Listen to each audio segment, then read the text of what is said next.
दिलचस्प वीडियोस के लिए चैनल को सब्सक्राइब कर लें और साथ ही बेल आइकन बटन पर क्लिक कर लें ताकि हर आने वाली वीडियो आपको सबसे पहले मिल सके। एपिसोड 25 पेशकश मीरे कारवां। मैंने खातून को मुखातिब करते हुए कहा कि मोहतरमा, लगता है आपको मेरे बारे में कोई गलतफहमी हुई है। अगर वाकई आपका बटवा निकला है तो फिर आप रास्ता पीट रही हैं। मेरे हाल में सांप निकल चुका है, तुम तलाशी दो। सिक्योरिटी के एक शख्स ने मुझसे कहा। अब सूरत हाल से निपटने का बस एक ही आसान तरीका था कि मैं जामे तलाशी में रुकावट न बनता। मैंने कोई बटवा नहीं मारा था, इसलिए फिक्रमंदी की कोई बात नहीं थी। आप खुशी से मेरी तलाशी ले सकते हैं, मैंने सिक्योरिटी वाले से कहा। वो आगे बढ़ा और मुझे टटोलते हुए और परखने के बाद उसने ऐलान कर दिया कि बटवा इसके पास नहीं है।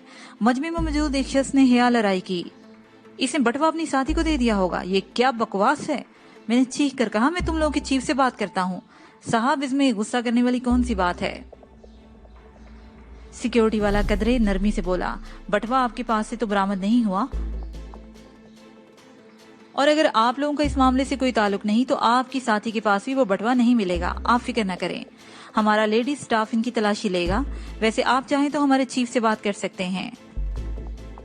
उसकी बात माकूल थी। जब एक औरत दावेदार थी तो मैंने उसके पर्स से बटवा निकाला है तो सिक्योरिटी वाला मेरी और सदफ की तलाशी लेने में हक बजानब था। इस मुसीबत से जल्द अज जल्द छुटकारा पाने के लिए ये अजहद जरूरी था। मैंने सिक्योरिटी वाले की बात मान ली। एक कमरे में एक लेडी सिक्योरिटी गार्ड ने सदफ की तलाशी ली और नतीजा ये बरामद हुआ कि मज़कूरा बटवा उसके पास भी नहीं था।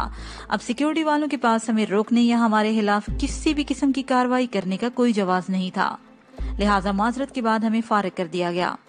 हम चिड़ियाघर से निकलकर घरे हाई रूफ की तरफ आए। सदफ ने पूछा, वजदान ये सब क्या है। मोहम जोई, मैंने नीम तंजिया लहजे में कहा, तुम्हारी तफरीह तबाह के लिए कुदरत ने कुछ सामान कर दिया था। तुम्हें एडवेंचर बहुत पसंद है ना। वो बुरा सा मुंह बनाते हुए बोली, कुदरत ने या तुम्हारे उस कमबख्त बहरूपिये ने। जब उसके बारे में हम इस नतीजे पर पहुंच चुके हैं कि वो नजरबंदी के साथ साथ कुछ पुरस्कार अलूम से भी वाकिफ है, तो फिर क्यों, कौन, क्या और कैसे जैसे अल्फाज बेमानी होकर रह जाते हैं। तुम्हारी तरह मेरा भी यही ख्याल है कि नकली वजदान ने हमसे जान छुड़ाने के लिए किसी भी तरह वो नाटक रचाया है। वो हमें इस मामले में उलझाकर हमारी तवज्जो खुद से हटवाना चाहता था। उससे एक ये बात भी साबित हो गई है कि वो यहाँ हमारी मौजूदगी से आगाह हो गया था। भाड़ में गया वो बहरूपिया और उसके पुरस्कार अलूम। सदफ ने गाड़ी में बैठकर बेजारी से कहा, हाँ बार बार हमें परेशान करने चला आता है।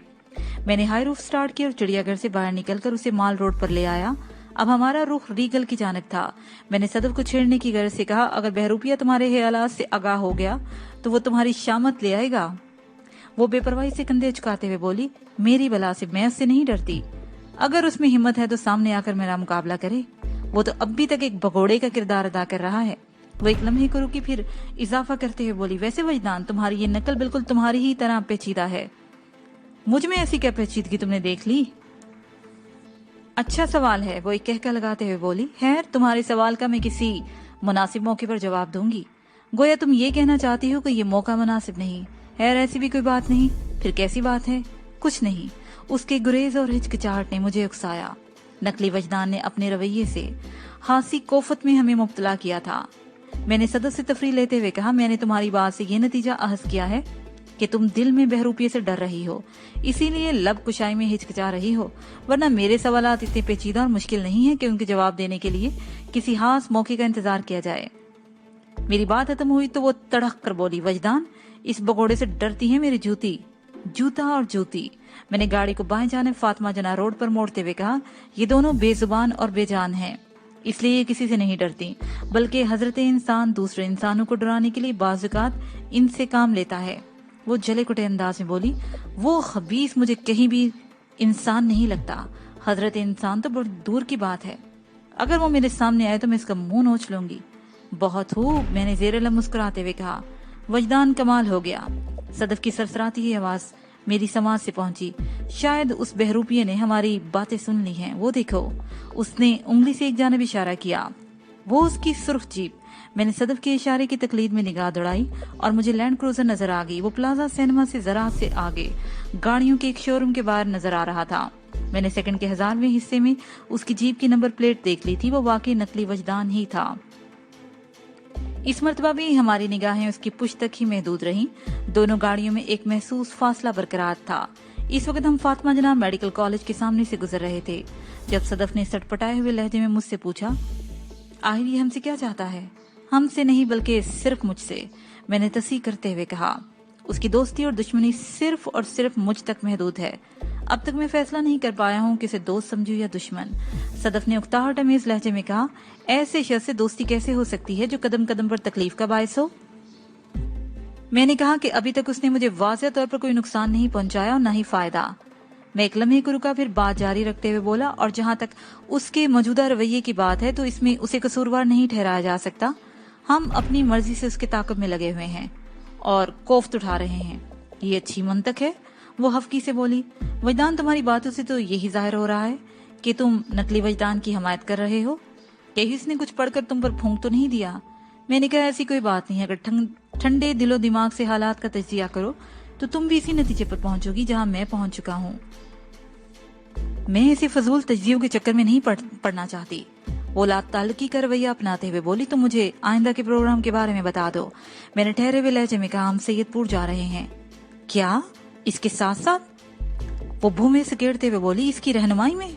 मुझे सैयदपुर तक जाने के लिए किसी की रहनुमाई की जरूरत नहीं। मैंने कहा, अल्लादिता ने रास्ते की तफसील बड़ी ही तसल्ली से मुझे समझाई है। मैं जहन में तय करदा रास्ते पर गाड़ी दौड़ाऊंगा। सुरजीब की वजह से कोई रास्ता तब्दील नहीं करूंगा। अब ये जहां तक चलता है चले, जिस रफ्तार से चलना चाहे इसकी मर्जी। वो शक अमीज नजर से मुझे घूरते हुए बोली, लगता है तुम किसी नतीजे पर पहुंच चुके हो, इसीलिए नकली वजदान को अहमियत नहीं दे रहे हो। मैंने साफ कोई से काम लेते हुए कहा, ऐसी कोई बात नहीं, तुम हाँ वहम में ना पड़ो। ऐसी कोई बात नहीं, या तुम मुझे बताना नहीं चाहते? वाकई ऐसी कोई बात नहीं, मैंने कतियत से कहा। और अगर मैं किसी नतीजे पर पहुंच गया तो सबसे पहले मैं तुम्हें ही आगाह करूंगा, ये मेरा तुमसे वादा है। वो मुतमईन होकर विंड स्क्रीन के पार सुर्ख लैंड क्रूजर को तकने लगी। मैंने सदफ से कोई झूठ नहीं बोला था। मैं अभी तक किसी हतमी नतीजे पर नहीं पहुंच पाया था, ताहम मैंने अपने दिल में ये फैसला कर लिया था कि अगर वो बहरूपिया मेरे साथ बुरा नहीं कर रहा तो मैं भी फिलहाल उसे फरामोश कर दूं। मुझे सबसे पहले सैयदपुर और रखा वाली मिशन देखना था, फिर नकली वजदान से भी निमट लिया जाता। ये अलग बात है कि वो अगर अजहुद मेरी राह की रुकावट बनता तो मैं उसे देख लेता। मजहब चुंगी पर मैंने फातिमा जना रोड को छोड़ दिया और हाई रूफ को गुलबर्ग रोड पर डाल दिया। ये सड़क अप्वा कॉलेज के पास से गुजरकर केनाल बैंक रोड से जा मिलती थी, फिर हमारा रास्ता सीधा हो जाता। सुरख लैंड क्रूजर महसूस फासले से हमारे आगे जा रही थी, लेकिन केनाल बैंक रोड पर आने के बाद उसने हमारा साथ छोड़ दिया और माल रोड क्रॉसिंग पर वो बाएं जाने मुड़कर माल रोड पर रवादमा ट्रैफिक का हिस्सा बन गया। सदफ ने इत्मीनान का सांस खारिज करते हुए कहा, शुक्र है इस मुसीबत से तो जान छूटी। मैंने नकली वजदान की रुखसती पर कोई तबसरा नहीं किया और केनाल बैंक रोड पर गाड़ी को आगे बढ़ाता चला गया। कुछ ही देर के बाद हम फतेहगढ़ को पीछे छोड़कर सैयदपुर की जानिब गामजन थे। 2-3 किलोमीटर आगे आने के बाद सड़क इतनी हमवार न रही जितनी पहले थी। मुझे हाई रूफ की रफ्तार कदरे कम करना पड़ी। उसके साथ ही सड़क कच्ची पक्की होने के सबब धूल मिट्टी भी उड़ रही थी। मैंने एहतियात के साथ अपना सफर जारी रखा। इस दौरान में हमारे दरमियान हल्की फुल्की गुफ्तगू का सिलसिला भी जारी रहा। वो कुरेद कर मेरी गुजरी हुई जिंदगी के बारे में सवाल कर रही थी। उसका ये इस्तफसार मार्शल आर्ट्स और चीता की महदूद नहीं था, बल्कि वो मुआशी और माशरती टो में भी लगी हुई थी। हम बातचीत करते हुए लम्हा ब लम्हा सैयदपुर के नजदीक पहुंच रहे थे कि विंड स्क्रीन के पार दूर सड़क पर मैंने गर्दो गुबार का एक तूफान उठते देखा। ये मंजर सदफ की नजर से भी पोशीदा नहीं रहा। वो ख्याल आराई करते हुए बोली, मेरा ख्याल है कोई गाड़ी तेज रफ्तारी से हमारी जानब आ रही है। मैं तुम्हारा हम ख्याल हूँ, मैंने कहा, और उसी वक्त फिजा में एक महसूस किस्म के सायरन की सदा गूंज उठी। ऐसा हॉर्न या तो पुलिस मोबाइल पर नस्ब होता है या फिर एम्बुलेंस पर। सदफ चौंकते हुए बोली, ये कोई एम्बुलेंस हो सकती है, किसी इमरजेंसी मरीज को अस्पताल पहुंचाने के लिए। वो इस तेज रफ्तारी पर मजबूर है। हाँ, ऐसा भी हो सकता है, मैंने गंभीर आवाज में कहा, और उसके अलावा और क्या हो सकता है? मैं पूछे बिना न रह सका। फिर मैं निहायत ही ठहरे हुए और गंभीर लहजे में बोला, कोई अजीब नहीं, ये पुलिस मोबाइल हो। सदफ ने तशवीश ज़दा नजर से मुझे देखा। इस दौरान में वो गाड़ी खुलकर सामने आ चुकी थी। वो गर्द की लपेट में तो अब भी थी, ताहम हमारे दरमियान में फासला चूंकि बदतरीज कम हो रहा था, इसलिए उसे देखना मुमकिन हो गया था। मैंने महदूद फासले से उसे पहचान लिया था। वो सफेद रंग की एक टोयोटा हाईएस थी, जिसके माथे पर महसूस सुरख बत्ती अपनी गर्दिशी हरकत जारी रखे हुए थी। उस गर्दिश का साथ देने के लिए हॉर्न की आवाज भी मुसलसल फिजा का हिस्सा बन रही थी। फिर वो वक्त भी आ गया जब हमारे दरमियान फासला इंतहाई कम हो गया। चंद लम्हों बाद हम एक दूसरे के पहलू से गुजरने वाले थे और उसी वक्त मेरी निगाह एम्बुलेंस की पैसेंजर सीट पर पड़ गई और वहीं चिपक कर रह गई। पैसेंजर सीट पर बैठे हुए शख्स को देखकर मुझे अपने वजूद में जलजले के आसार महसूस हुए। मैंने उसे सेकंड के लाखवें हिस्से में पहचान लिया था। वो कोई और नहीं बल्कि शुएब गौरी का काबिल एतमाद नायब कबीर शाह उर्फ शाह जी था। मुझे अपने बदन पर चियूंटियां सी रेंगती महसूस हुई। शाह जी का लाहौर के गिरदोनवा से दूर का भी ताल्लुक वास्ता नहीं था और एक एम्बुलेंस की पैसेंजर सीट पर बैठकर वो सैयदपुर से लाहौर की जानिब आ रहा था। ये हैरत अंगेज बात थी, बल्कि मेरे लिए तो ये नाकाबिल यकीन बात थी कि वो सैयदपुर से नहीं बल्कि शायद रखावाली से आ रहा था। मेरे अंदर किसी ने सरगोशी की। मैंने छठी हिस्स की इस पुकार को फौरन से पेशतर ही समझ लिया। उसी वक्त दोनों गाड़ियां पहलू ब पहलू आ गई और बेसाहता मेरी निगाह एम्बुलेंस के पिछले हिस्से की जानिब उठ गई। वहां स्ट्रेचर पर कोई लेटा था। यकीनी तौर पर ये वही शख्स था जिसे इमरजेंसी में अस्पताल पहुंचाया जा रहा था। मेरे बदन का सारा खून दिल में जमा हो गया और दिल से पूरी शिद्दत ने धड़क कर कहा, ये मेरी रगेजां साहिल है। मैंने हर किस्म की एहतियात और मसलहत को बलाए ताक रखकर जिस्म और जान की सारी तवानाई सर्फ करके ब्रेक पैडल को दबा दिया। हाई रूफ में जलजले के आसार पैदा हुए और वो एक वजनी झटका खाकर रुक गई। इन नाजुक लम्हात में सदफ ने हासी होशमंदी और हाजिर दिमागी का सबूत दिया। मैंने जैसे ही मकान के अंदाज में ब्रेक लगाए, उसने बेख्तियार अपने दोनों बाजू सामने फैलाए और डैशबोर्ड का सहारा लेकर खुद को किसी बड़े नुकसान से बचा लिया। मुमकिन है ये उसका गैर इरादी अमल हो। बहरहाल वो शदीद जख्मी होने से महफूज रही। उसकी एहतियाती जुम्बिश ने मुफीद काम दिखाया। हाई रूफ आनन फानन रुकी तो इसका इंजन भी खामोश हो गया। असूली तौर पर ऐसा नहीं होना चाहिए था। मैंने एक लम्हा जाया किए बगैर इंजन को दोबारा बेदार करने की कोशिश की, लेकिन मेरी ये कोशिश नाकामयाब रही। दूसरी तीसरी कोशिश में नाकामयाबी के बाद मैंने एक झटके से गाड़ी को दरवाजा खोला और बाहर निकल आया। उस वक्त मुझ पर एक वहशत सी सवार थी। मेरे अंदर कोई चीख चीख कर कह रहा था, साहिल लम्हा ब लम्हा मुझसे दूर होती जा रही है। मैं अपने अंदर की इस आवाज पर ध्यान देने के लिए मजबूर था। मैं गाड़ी से नीचे उतरा तो सदफ ने झुंझलाए हुए लहजे में कहा, वजदान तुम कहाँ जा रहे हो? वो साहिल को ले गए।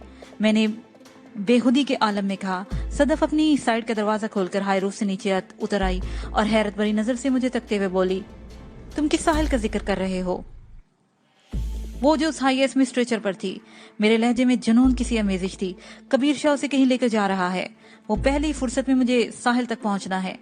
अपनी बात खत्म करते ही मैंने हाई रूफ की बॉडी पर एक जोरदार ठुड्डा मारा। तुमने भी अभी इसी वक्त धोखा देना था, मैंने जहरहंद अंदाज में कहा और अचानक पलटकर उस समत दौड़ लगा दी जिधर टोयोटा हाईएस गई थी। ये मेरा एक इस्तरारी अमल था। साहिल के ख्याल ने मुझे बेख्तियार कर दिया था। मैं चाहे जितनी भी तेज रफ्तारी से क्यों न दौड़ लेता, उस हाईएस को नहीं पकड़ सकता था। मैं जुनूनी लम्हात में जो कुछ भी कर रहा था वो मेरे बस में नहीं था। मुझे यूं महसूस हो रहा था जैसे कोई नादीदा कुव्वत मुझे अपनी उंगली के इशारे पर नचा रही हो। मैं हर सूरत में साहिल तक पहुंचना चाहता था। मुझे अपने अकल में सदफ की सरसराती हुई आवाज सुनाई दी, वजदान तुम्हारा पागलपन मेरी समझ से बाहर है। पता नहीं तुम किस किस्म की बातें कर रहे हो। अपनी बातों की इकसाम गंवाने का मेरे पास वक्त नहीं था। मैं सदफ की सुनी अनसुनी करते हुए अंधाधुंध दौड़ता चला गया और उस वक्त मेरी सोच एक नुक्ते पर मरकूज होकर रह गई थी और वो नुक्ता था साहिल। सदफ की तरह बाज लोग मेरी इन हरकत को पागलपन के खाते में डाल रहे होंगे, लेकिन मैं इस वक्त जो कुछ भी कर रहा था, इस तरारी अंदाज में मुझसे जो कुछ भी सरजद हो रहा था, इसमें मेरा कोई कसूर नहीं था। मेरा कोई मजबूत जज्बा मुझे मजबूर कर रहा था कि मैं साहिल का ताकुब करूं। अगर आज मुझे ताहिर हो गई तो मैं जिंदगी भर उसे कभी हासिल न कर सकूंगा। वो मुझसे इतनी दूर चली जाएगी जहां शायद मेरी सोच भी ना पहुंच सके। बाज़ इंसान के अंदर इतनी ताकत, इतना जज्बा पैदा होता है जो उसके सोचने समझने की सलाहियत को अपने ताबे कर लेता है। इस जज्बे के ज़ेर असर इंसान बड़ी से बड़ी कुव्वत से भी टकरा जाता है और इस यकीन के साथ कि वो जो कुछ भी कर रहा है सही कर रहा है। एम्बुलेंस के अकबी हिस्से में मैंने एक स्ट्रेचर रखा देखा था जो सफेद चादर से ढका हुआ था। स्ट्रेचर पर लेटा हुआ शख्स चादर के नीचे नजर नहीं आ रहा था, लेकिन मेरे दिल की धड़कन बार बार मुझे यकीन दिला रही थी कि उस स्ट्रेचर पर साहिल है। साहिल के सिवा और कोई नहीं। सफेद एम्बुलेंस की गर्दो गुबार के तूफान में मेरी निगाह से ओझल हो गई। कुछ देर बाद उसके महसूस सायरन की आवाज भी मालूम हो गई। اس کا مطلب یہی تھا کہ وہ بہت دور نکل گئی تھی۔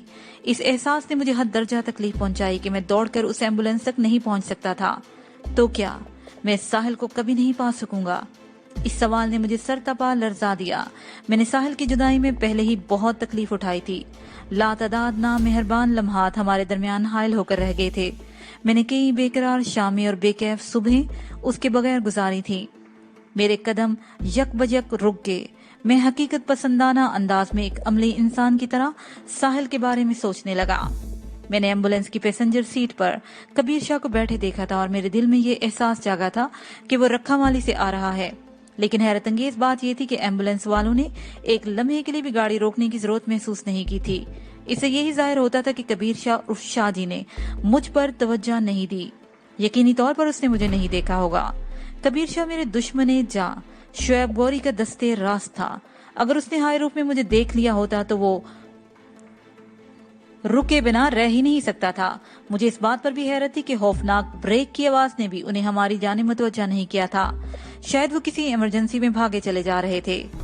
میں نے اسی سوچ بچار میں پلٹ کر دیکھا تو تھوڑے فاصلے پر مجھے صدف اپنی سمت آتی دکھائی دی۔ اس نے اپنے ہاتھوں میں 2 بیگز بھی اٹھا رکھے تھے۔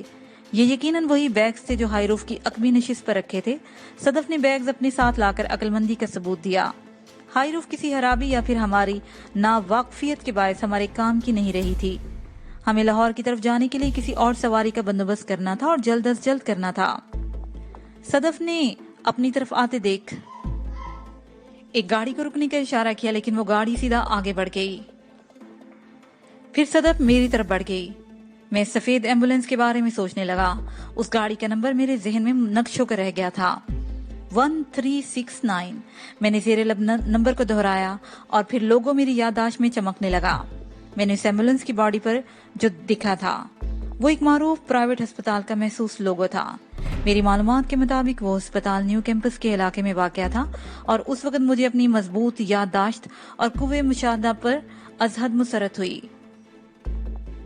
مجھے اپنی مضبوط یادداشت اور قوت مشاہدہ پر ازحد مسرت اس لیے ہوئی تھی کیونکہ میں ہسپتال کے محسوس لوگو اور ایمبولینس کے نمبر کے ذریعے بڑی آسانی سے معلوم کر سکتا تھا کہ ایمبولینس نے میری ساحل کو کہاں پہنچایا ہے۔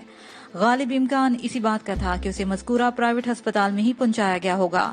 پھر میرا دھیان ایمبولینس سے موجود افراد کی طرف چلا گیا۔ ڈرائیور اور کبیر شاہ کے علاوہ گاڑی کے پچھلے حصوں میں 2 افراد بھی موجود تھے۔ میں ان کی عمروں یا حلیوں کے بارے میں حتمی رائے قائم کرنے سے قاصر تھا کیونکہ میں نے ان کی لمحاتی جھلک دیکھی تھی۔ ان نازک ساتوں میں میرا قلب و جگر ساحل کے خیال کے زیر اثر تھا اور بے اختیار میں نے بریک لگا دیے تھے۔ صدف قریب پہنچ کر وحشت زدہ نظر سے مجھے دیکھنے لگی۔ میرے اس اضطراری عمل نے اسے بوکھلا کر رکھ دیا تھا۔ اس کا الجھنا غلط نہیں تھا۔ میرے چہرے پر نظریں جمائے وہ بولی، وجدان، کیا میں اسے تمہارا کوئی بھیانک مذاق سمجھوں؟ نہیں۔ میرے لہجے کی قطعیت نے اسے چونکا دیا۔ میں نے بفرے ہوئے انداز میں کہا، مذاق نہیں بلکہ حقیقت ہے، ایک سنگین حقیقت۔ میں نے سید پور کی جانب سڑک پر دور تک نگاہ دوڑائی۔ مجھے کسی سواری کے دور دور تک آثار دکھائی نہیں دے رہے تھے جس کی مدد سے میں جلد از جلد سفید ایمبولینس کا تعاقب کر سکوں۔ صدف نے میری کیفیت سے یہ تو بھانپ لیا تھا کہ میں حد درجے سنجیدہ ہوں، لیکن وہ میرے خیالات اور عزائم کو کوئی معنی پہنانے سے قاصر تھی، چنانچہ پوچھے بغیر نہ رہ سکی۔ یہ ساحل کون ہے جس کے لیے تم اتنے فکر مند ہو رہے ہو؟ ساحل، میں نے بھرائی ہوئی آواز میں کہا۔ ساحل میری رگ جاں ہے۔ آپ میری آواز بلند ہوتی چلے گی۔ مجھے حیرت تھی کہ ان لمحات میں ایسا بےحود کیسے ہو گیا تھا۔ میں نے صدف کے سامنے اعتراف محبت میں کوئی جھجک محسوس نہیں کی تھی اور نہ ہی کسی مصلحت کی آڑ لینے کی کوشش کی تھی، جبکہ مجھے اچھی طرح معلوم ہو چکا تھا کہ صدف اپنے دل میں میرے لیے کس قسم کے جذبات رکھتی ہے۔ ساحل سے اظہار تعلق میرے دل کی زبان تھی اور دل کی زبان کوئی مصلحت کوش نہیں ہوتی۔ وہ سچ بولنے کے لیے کسی تضاد کا سہارا نہیں لیتی اور سچ یہ تھا کہ ساحل میرے لیے میری زندگی سے زیادہ اہم ہو چکی تھی۔ میں اپنے جذبات کی کس طرح پردہ پوشی کرتا؟ میرے انکشاف نے صدف کو ایک زوردار جھٹکا پہنچایا۔ وہ بکھرے ہوئے لہجے میں بولی، تو یہ تمہارا دل کا معاملہ ہے؟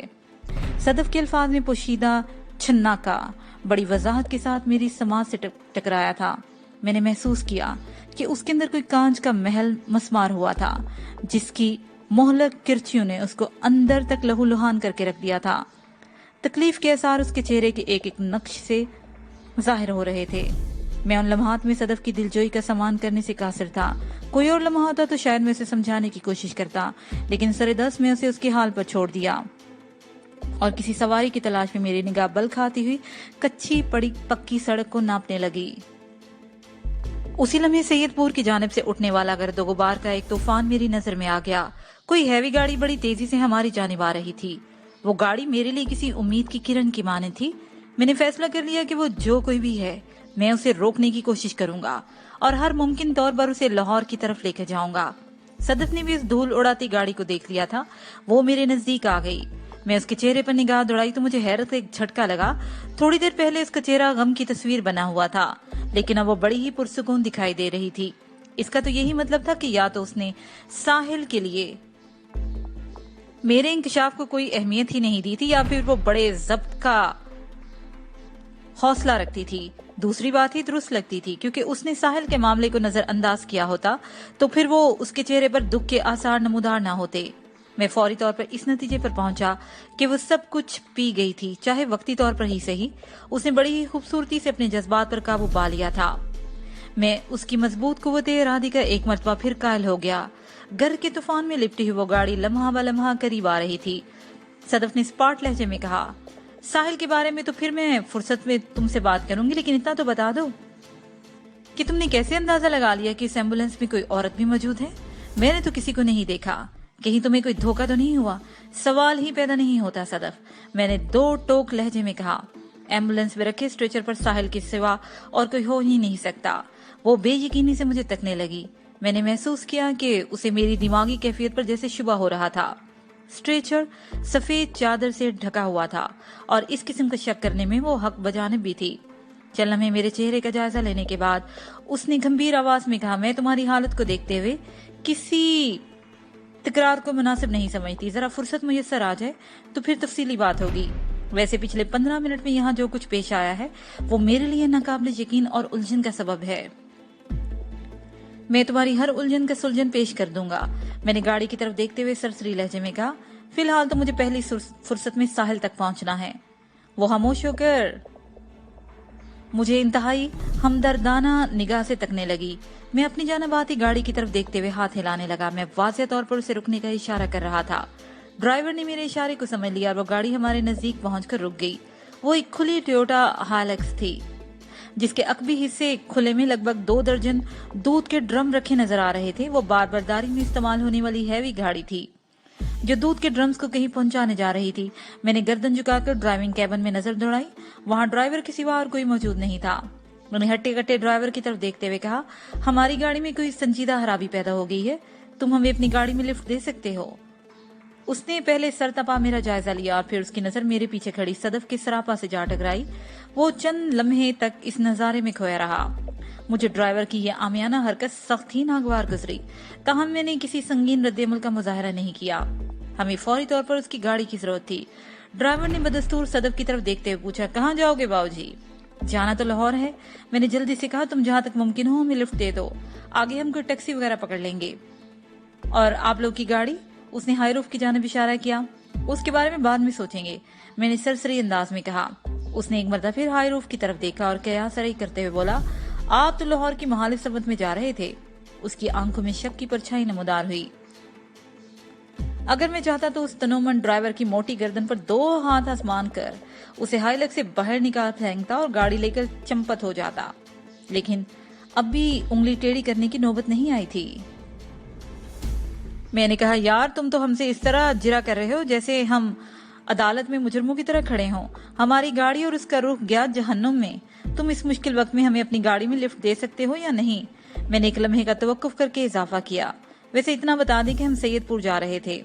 वो मेरे जारहाना अंदाज से मुतासिर हुआ था। कोई और बात थी? बहरहाल उसने बेमोतदिल लहजे में कहा, मैं नसीर आबाद से आ रहा हूँ और फतेहगढ़ तक जाऊंगा। तुम लोग फतेहगढ़ तक मेरी गाड़ी में सफर कर सकते हो। नसीर आबाद फतेहगढ़ और सैयदपुर के दरमियान तकरीबन वाक़या था। अगर हम फतेहगढ़ तक भी पहुंच जाते तो हमारी मुश्किल आसान हो सकती थी। फतेहगढ़ ज़िला लाहौर की शहरी हदूद में वाक़या था। हम वहां से कोई रिक्शा या टैक्सी पकड़कर सीधे न्यू कैंपस तक पहुंच सकते थे। हाईलक्स के मोटे ड्राइवर ने अपनी मूंछ पर ताव देते हुए पैसेंजर साइड का दरवाजा खोल दिया। मैं गाड़ी के अंदर बैठना चाहा तो उसने हाथ के इशारे से मुझे मना कर दिया और सदफ की तरफ देखते हुए बोला, यहाँ सिर्फ एक आदमी के बैठने की गुंजाइश है बाबूजी, आप गाड़ी के पिछले हिस्से में बैठ जाओ और अपनी साथी को इधर बैठने दो। मैंने ड्राइविंग कैबिन का जायजा लिया तो वहां सीट पर मुझे 2 पेटियां रखी नजर आई। मैंने पूछा, इन पेटियों में क्या है? तो मेरी गाड़ी के पिछले हिस्से में रख दो, हम दोनों आसानी से आगे बैठ जाएंगे। वो नफी में सर हिलाते हुए बोला कि इन पेटियों में देसी मुर्गियों के अंडे हैं, मैं इन्हें पीछे नहीं रख सकता। तुम में से कोई एक अकबी हिस्से में बैठने को तैयार है तो बताओ, वरना मैं जा रहा हूँ।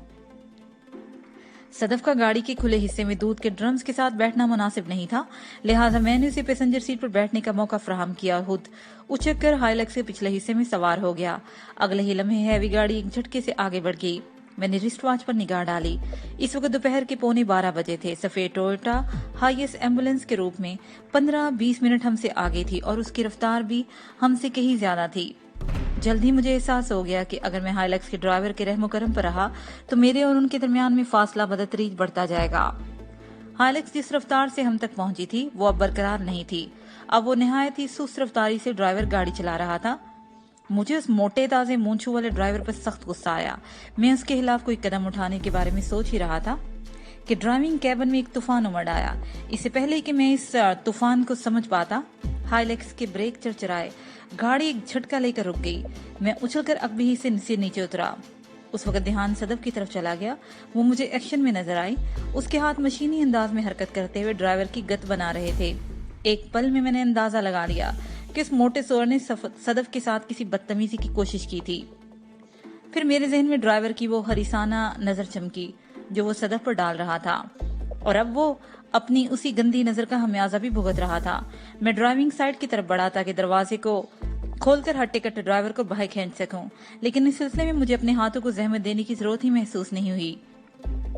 मेरे वहां पहुंचते ही धड़ से दरवाजा खुला और खुले दरवाजे से एक किंग साइज फुटबॉल लुढ़कता हुआ बाहर आन गिरा। मोटे ड्राइवर की कसम पुरसी का नजारा बड़ा ही दिलचस्प था। उसका तहबंद उलट चुका था। इससे पहले कि सदफ की नजर इस नजारे तक पहुंचती, मैंने ड्राइवर को अपने पांव की ठोकर पर रख दिया। उसकी खातिरदारी बहुत ही जरूरी थी। वो इस वक्त वाकई मेरे कदमों में एक फुटबॉल बना हुआ था। मेरे वजनी बूट की हर ठोकर पर वो दर्द से बिलबिला उठता और कुछ और आगे चला जाता।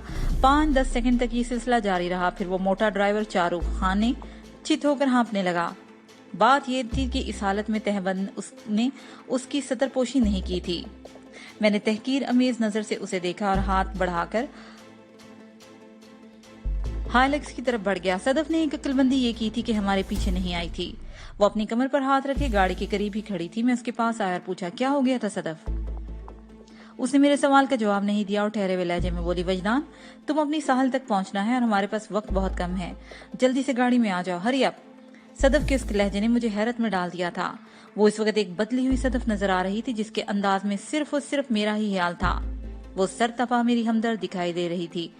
मैंने एक लफ्ज अदा किए बगैर उसकी बात मान ली। आइंदा 10 सेकंड के अंदर हमने अंडों वाली पेटियों को ड्राइविंग कैबिन से बाहर फेंका। सदफ की कार्रवाई ने बेशतर अंडों का कबाड़ा कर दिया था। इस हवाले से मैंने सदफ से कोई सवाल न किया। ये बात तो तय थी कि सदफ ने जो कुछ भी किया उसके लिए मोटे हरीस ड्राइवर ने ही उसे मजबूर किया होगा। मैंने ड्राइविंग सीट संभाली और गाड़ी को एक झटके से आगे बढ़ा दिया। जब हाइलक्स अपने बाकायदा ड्राइवर के पास से गुजरी तो उस तोंदीले शख्स ने उठकर हमारी जानिब दौड़ लगा दी। इस कोशिश में उसका तहमत एक मरतबा फिर दगा देने लगा। वो इस फरेबी पोशाक को दोनों हाथों से थामते हुए बाबा से बुलंद हमें सलवातें सुनाने लगा।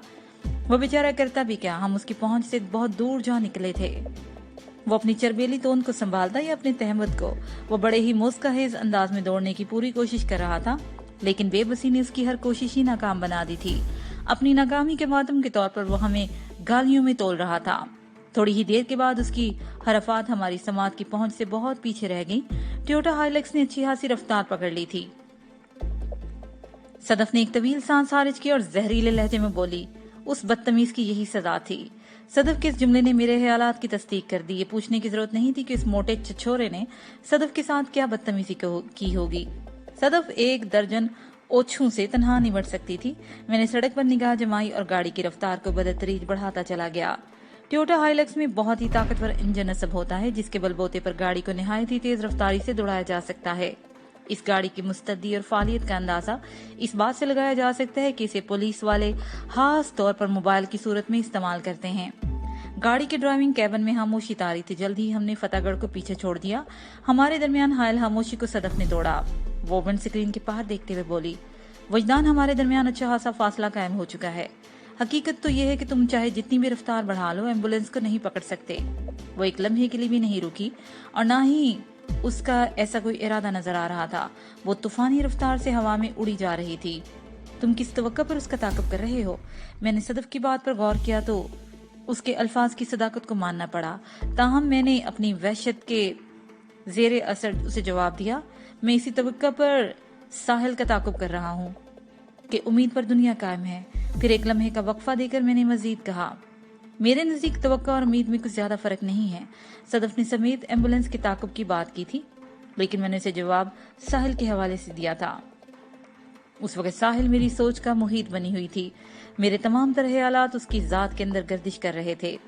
सदफ ने बदस्तूर विंड स्क्रीन के पार देखते हुए कहा, खुदा करे वो लोग उसी सड़क पर सीधे सफर करें। अगर एम्बुलेंस रास्ते में कहीं मुड़ गई तो फिर उस तक पहुंचने के इम्कानात सिफर के बराबर हो जाएंगे। वो इसी सड़क पर सफर करेंगे, मैंने पूरे यकीन से कहा, और सीधे न्यू कैंपस के इलाके में पहुंचेंगे। तुम फिक्र न करो सदफ। अगर हम रास्ते में उन्हें ना भी पकड़ सकते हुए तो मंजिल पर पहुंचकर उनकी गर्दन नाप लेंगे। वो यकटुक मेरी तरफ देखने लगी। वजदान, ये बात तुम इतने वसौक से कैसे कह सकते हो? इसलिए कि मैं जानता हूँ सफेद एम्बुलेंस का ताल्लुक किसी प्राइवेट अस्पताल से है।